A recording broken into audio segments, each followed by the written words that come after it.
தமிழ் மொழி, தமிழர் வரலாறு பற்றிய அறிவும் புரிதலும் இல்லாததுனாலதான் மொழியால் தமிழன், இனத்தால் திராவிடன் அப்படின்னு சொல்லிட்டு மக்களை குழப்பத்துல வச்சிருக்கக்கூடிய சனாதன ஆதரவு அரசியல மிக தீவிரமா செயல்படுத்திட்டு இருக்கிறார் ஸ்டாலின்.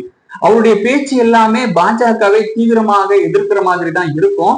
ஆனா அவருடைய செயல்பாடுகள் சமஸ்கிருதத்தை எப்படியெல்லாம் வளர்ப்பதற்கு துணையாக இருக்கிறார் அப்படிங்கிறத திமுகவின் போலி தமிழ் பற்று, தமிழர் அடையாளமும் அரசியலும் அப்படிங்கிற தலைப்புல ஏற்கனவே ஒரு காணொளி வெளியிட்டு இருக்கேன். அதை முழுசா பாருங்க. இந்த மொழி அரசியல் பற்றிய புரிதலும் அறிவும் விஜய் அவர்களுக்கு நிறையவே இருக்கு. அதனாலதான் திமுக பாஜகவை எதிர்த்து கடுமையாக அரசியல் செய்கிறாரு. இதுதான் விஜய் அவர்களுடைய அரசியல் கணக்கு. இதை புரிஞ்சுக்கிட்டு தான் திமுகவும் பாஜகவும் விஜயை எதிர்க்கிறாங்க.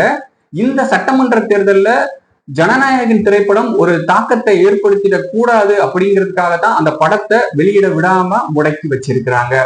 அது மட்டும் இல்லாம தேர்தல் பரப்புரை கூட்டங்களுக்கு முறையா அனுமதி கொடுக்காம விஜயினுடைய தாவேகா கட்சிக்கு மட்டும் கடுமையான கட்டுப்பாடுகளையும் விதிமுறைகளையும் வகுத்து மக்களை சந்திக்க விடாம செய்யறாங்க.